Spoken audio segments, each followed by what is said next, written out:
First thing is you clamp it hinge side up. Drill out these holes to get the paint off so that the pivots run freely.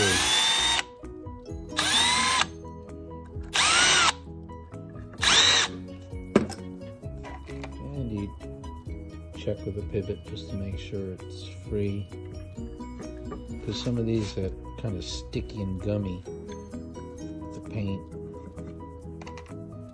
I like to glue up the non-hinge side first to make it a little easier when you're gluing up the whole thing. You have more time to deal with the one side. I like to check for flatness on a flat surface. Make sure none of the corners is sticking up. I like to check the diagonals to make sure it's square, and they should be very close. I like it less than 1/32 of an inch.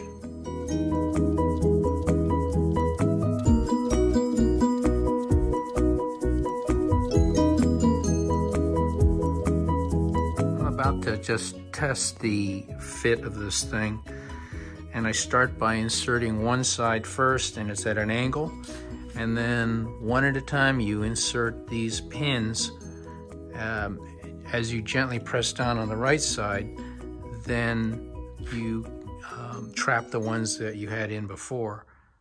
If you try to push too hard, then these things get stuck on the stile and it mars it. Now I have this thing pressed down with all the pivots in place, and I test to make sure that they're relatively free, which they are. If they're just a little sticky, that's okay. You want it to have a little bit of friction. If it's too loose, then the weight of the control rod will pull it down when you don't want it to. If it's really sticky, you've got to drill the hole out and make it looser. It's easy to tighten up a pivot just by putting some string around the pivot after it's assembled, maybe just a tiny bit of CA glue. Next up is the control rod installation. Here I've already cut the control rod to the correct length and softened all the burrs with my Dremel tool. You also have to check to make sure that it's reasonably straight, and I've already bent it so that it's, well, you have to work on that a little bit. And it shouldn't be bowed this way either. If it's bowed, then it's not going to work quite right, and it may have just a little bit of tweaking to do to get it straight. Once I have the control rod in position, I press the nails in a little bit with my fingers just to make sure they go in straight, and then I push them most of the way in with a thimble.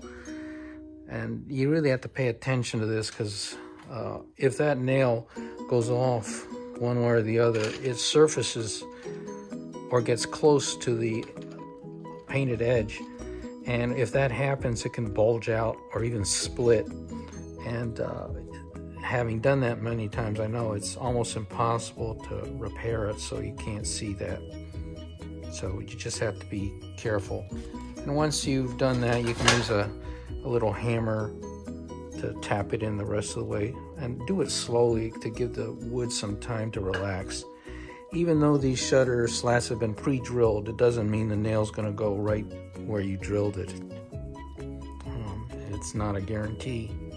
So I've already tapped these nails in the rest of the way, and of course I did manage to split one. What happens is you pull the nail out, and then you redirect it, and you tap it in, and you fill up the crack, and you put a dab of paint to make it less noticeable, but it's never quite the same. So anyway, once the control rod is in position, it's a lot easier to get the pivots lined up, because they're sort of held captive, at least in the radius, because of the control rod. So once you start getting them in again at an angle, you can put them in one at a time, and then you just press it down a little bit more, and you can get them in one at a time until you get them all in. So this is just a test fit to make sure it feels right. And isn't too tight or too loose. If it's too loose, you do have the option of using a friction pin. And a friction pin has a split in it so that it adds a little bit of resistance, so it's not just flopping around. So after pressing the style into place, I'm just checking the resistance, and it seems to be pretty good. It should stay in position no matter where you have it vertically. And that means the weight of the rod isn't going to overcome the resistance. So you don't want it to be sort of set there and then come in a few minutes later and find it like that. So there's some decent resistance there, but not too much. It takes some experience. Of course, my first few were really stiff, and then I made a few really loose, but like I said, you can tighten them up by putting some thin string around the pivot, a few loops, and putting a dab of CA glue to increase the resistance. So now that this seems to be good,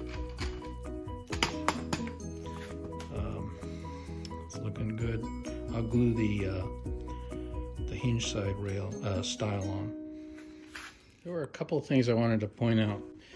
I have pre-sorted all of these slats so that when the thing is closed, if there's a bow in the wood, which these come all of them bowed, they should be bowed with a peak towards the front, or you just be consistent all one way. Otherwise you get gaps which are quite big.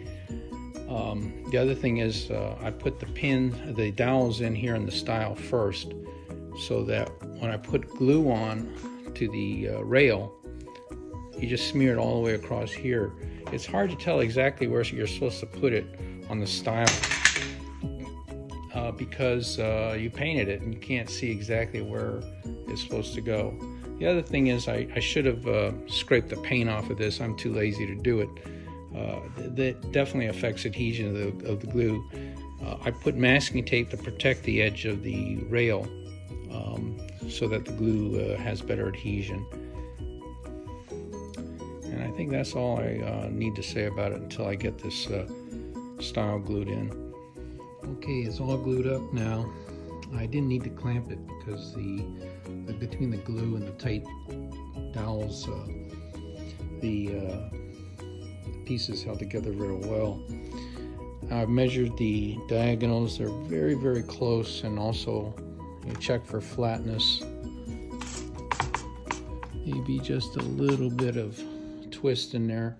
So what I'll do, since it's not set up right, is I'll give it a little bit of a tweak and recheck it. Once it's dried up, of course, it's really hard to fix that. I've done it before, but it means cracking one of the joints and then putting a shim in.